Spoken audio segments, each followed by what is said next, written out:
Americans believe we are in a recession. Corporate layoffs all over the place, and the car market. Today, I read an article on CNBC.com written by Juhan Lee, titled "Consumer Sentiment Tumbles as Recession-like Symptoms Spread Among Americans." The author said the U.S. technically isn't in a recession, but a survey by a firm found that roughly 3 out of 5 Americans believe it is. The author went on to say, the Biden administration has presided over the highest inflation in 40 years, hitting a 4-decade peak of 9.1% in June of 2022. Then, the author referenced the Heritage Foundation, which estimated that the average inflation-adjusted weekly paycheck shrunk by 4.4% during Biden's term. Well, my friends, this is interesting information. In my opinion, this last statement by the author may be one reason why Americans feel like the country is in a recession. When the buying power of paychecks is reduced, people who live paycheck to paycheck find it harder to survive. The problem is even worse for Americans who are levered up with a lot of debt. In this higher interest rate environment, this becomes more expensive to deal with. Some people are no longer able to maintain their preferred lifestyles. Others are on borrowed time. Many Americans haven't been able to afford to dine out as much. This has sparked the fast food wars. Others aren't able to afford to make the minimum payments on their credit cards or pay their vehicle loans. I shared some data relating to this in yesterday's video, and it wasn't good. Imagine how bad it could get if we see more companies lay off in the future and unemployment spikes further. In my opinion, far too many people can't survive long when the paychecks stop coming in. Even people who appear to be affluent are often just hanging on because of their heavy debt load.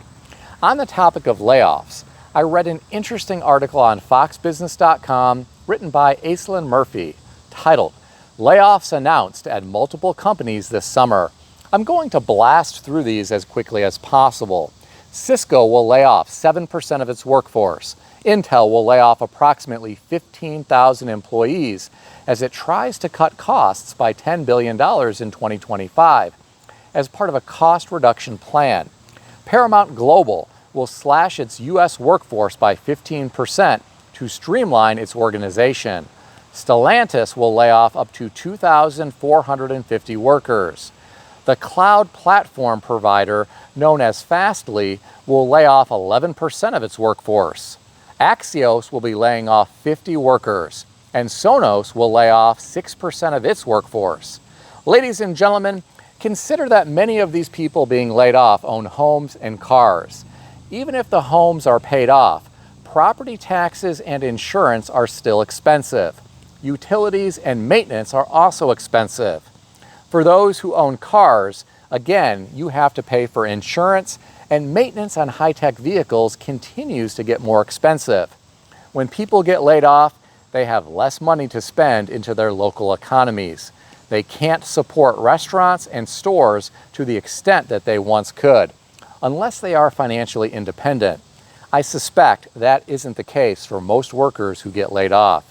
Most Americans depend on paychecks to survive. I hope all of these people can find new employment in short order. I worry some of them won't be able to find jobs that pay close to what they were making in the past. I read some of the comments beneath this article. I'll share some of them with you.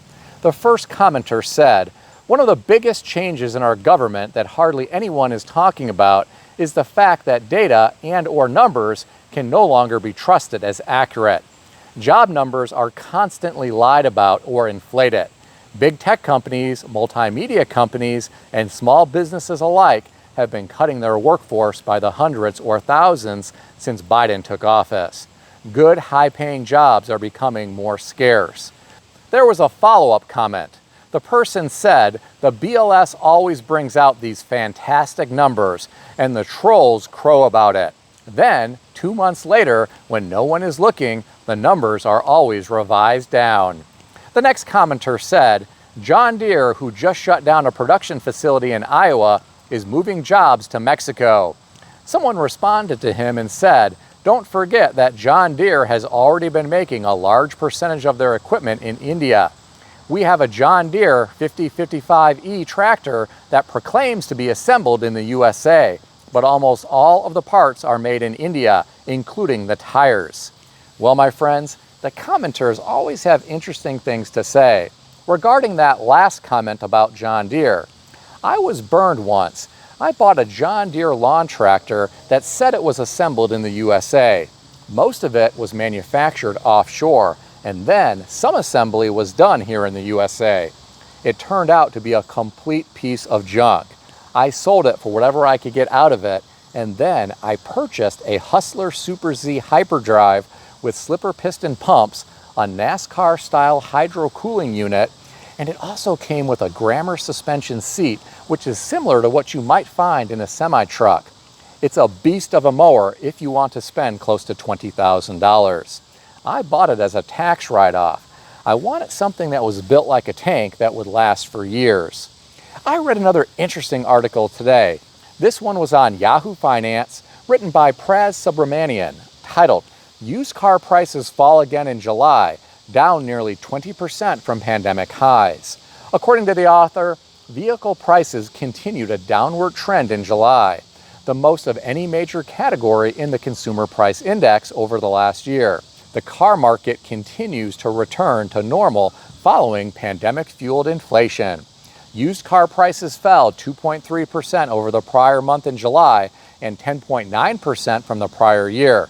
New car prices fell 0.2% in July and 1.4% from the prior year. Here are my thoughts. It's great to hear the car market is continuing to return to normal. I think the key word is continuing. In my opinion, it hasn't returned to normal yet. As many of you know, I'm thinking of replacing my 2004 Toyota Camry with 412,000 miles on it. I visited the local Toyota dealership this week, and their parking lot looked like they were having a tent sale somewhere else. The salesperson said they were still having a hard time getting inventory. They had hardly any cars on the lot. I looked at a 2025 Toyota Camry XSE, which was red with black interior. It had already been sold to someone, but I wanted to see what the black leather looked like. It had blue specks mixed in with the black. Fortunately, it was pretty subtle. It was really only noticeable in certain lighting conditions. I really don't know what some of these designers are thinking about. The salesperson said it would probably take several months to source the Camry spec'd out the way I want it. If the car market were normal, there would be a lot of Camrys to choose from in just about every trim level you could imagine. And the dealers wouldn't be asking MSRP. They would entertain a reasonable offer. I think we have a ways to go for some brands. But what do I know? I'm just some guy on YouTube. What do you think? Share your thoughts in the comment section below. If you enjoyed this video, consider subscribing to the channel. I want to extend a special thanks to everyone who has subscribed to the channel. I want to also thank all of my channel members. If you would like to become a channel member, there is a link in the description beneath this video. You can read more about the different membership levels. Please also check out some of the great books that I suggest you consider reading in the description below. I've included Amazon affiliate links to these books. As an Amazon associate, I earn from qualifying purchases. Stay healthy and wealthy. I'll see everyone in the next video.